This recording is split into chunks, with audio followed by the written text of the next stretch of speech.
بسم اللہ الرحمن الرحیم۔ دوڑنے والا پتھر۔ یہ ایک ہاتھ لمبا ایک ہاتھ چوڑا چکور پتھر تھا جو ہمیشہ حضرت موسیٰ علیہ السلام کے جولے میں رہتا تھا۔ اس مبارک پتھر کے ذریعے حضرت موسیٰ علیہ السلام کے دو معجزات کا ظہور ہوا جن کا تذکرہ قرآن مجید میں بھی ہوا ہے۔ پہلا معجزہ، اس پتھر کا عجیب کارنامہ جو در حقیقت حضرت موسیٰ علیہ السلام کا معجزہ تھا، وہ اس کی دانش مندانہ لمبی دوڑ ہے، اور یہی معجزہ اس پتھر کے ملنے کی تاریخ ہے۔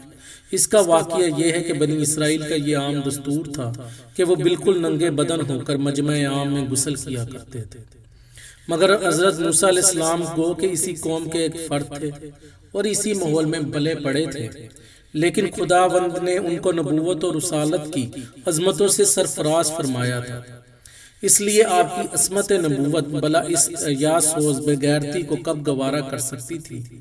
آپ بنی اسرائیل کی اس بے حیائی سے سخت نالام اور انتہائی بیزار تھے۔ اس لیے آپ ہمیشہ یا تو تنہائی میں تیمم باندھ کر غسل فرمایا کرتے تھے۔ بنی اسرائیل نے جب یہ دیکھا کہ آپ کبھی بھی ننگے ہو کر غسل نہیں فرماتے تو ظالموں نے آپ پر بہتان لگا دیا کہ آپ کے بدن کے اندرونی حصے میں یا تو برس کا سفید داغ یا کوئی ایسا عیب ضرور ہے جس کو چھپانے کے لیے یہ کبھی برہنہ نہیں ہوتے، اور ظالموں نے اس تہمت کا اس قدر اعلان اور چرچا کیا کہ بازار میں ہر جگہ اس کا پروپیگنڈا پھیل گیا۔ اس مکروہ تہمت کی شورش کا حضرت موسیٰ علیہ السلام کے قلب نازک پر بڑا صدمہ اور رنج گزرا، اور آپ بڑی کوفت اور اذیت میں پڑ گئے۔ تو اللہ تعالیٰ نے اپنے مقدس کلیم کے رنج کو کب گوارا کر سکتے تھے، اور آپ اپنے ایک برگزیدہ رسول پر ایک عیب کی تہمت بلا خالق عالم کوکب اور کیوں کر اور کس طرح پسند ہو سکتی تھی؟ ارحم الراحمین نے آپ کی برات اور بے عیبی ظاہر کر دینے کا ایک ایسا ذریعہ پیدا فرما دیا کہ بنی اسرائیل کے پروپیگنڈا اور ان کے شک و شبہات کے بادل چھٹ گئے، اور آپ کی برات اور بے عیبی کا سورج آفتاب عالم تاب سے زیادہ روشن و آشکار ہو گیا۔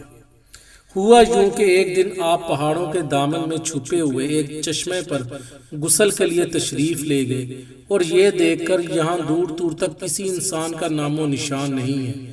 آپ اپنے تمام کپڑوں کو ایک پتھر پر رکھ کر اور بالکل برہنہ بدن ہو کر غسل فرمانے لگے۔ غسل کے بعد جب آپ لباس پہننے کے لیے پتھر کے پاس پہنچے تو کیا دیکھا ہے کہ وہ پتھر آپ کے کپڑوں کو لیے ہوئے سرپٹ باقا چلا جا رہا ہے۔ یہ دیکھ کر حضرت موسیٰ علیہ السلام بھی اس پتھر کے پیچھے دوڑنے لگے اور کہنے لگے، اے پتھر میرا کپڑا، اے پتھر میرا کپڑا، مگر یہ پتھر برابر بھاگتا رہا، یہاں تک کہ شہر کی بڑی بڑی سڑکوں سے گزرتا ہوا گلی کوچوں میں پہنچ گیا، اور آپ ہی برہنہ بدن ہو کر اسی حالت میں برابر پتھر کو پیچھے دوڑتے چلے گئے۔ اس طرح بنی اسرائیل کے ہر چھوٹے بڑے نے اپنی آنکھوں سے دیکھ لیا کہ سر سے پاؤں تک آپ کے مقدس بدن میں کہیں بھی کوئی عیب نہیں، بلکہ آپ کے جسم اقدس کا ہر حصہ حسن و جمال میں اس قدر نقطہ کمال کو پہنچا ہوا ہے کہ عام انسانوں میں اس کی مثال تقریباً محال ہے۔ چنانچہ بنی اسرائیل کے ہر فرد کی زبان پر یہی جملہ تھا، یعنی خدا کی قسم موسیٰ بالکل بے عیب ہے۔ جب یہ پتھر پوری طرح حضرت موسیٰ علیہ السلام کی برات کا اعلان کر چکا تو خود بخود ٹھہر گیا۔ آپ نے جلدی سے اپنا لباس پہن لیا اور اس پتھر کو اٹھا کر اپنے جولے میں رکھ لیا۔ اللہ تعالیٰ نے اس واقعے کا ذکر قرآن مجید میں اس طرح بیان فرمایا ہے، اے ایمان والو، ان جیسے نہ ہونا جنہوں نے موسیٰ کو ستایا تو اللہ نے اسے بری فرما دیا اس بات سے جو انہوں نے کہی، اور موسیٰ اللہ کے یہاں آبرو والا ہے۔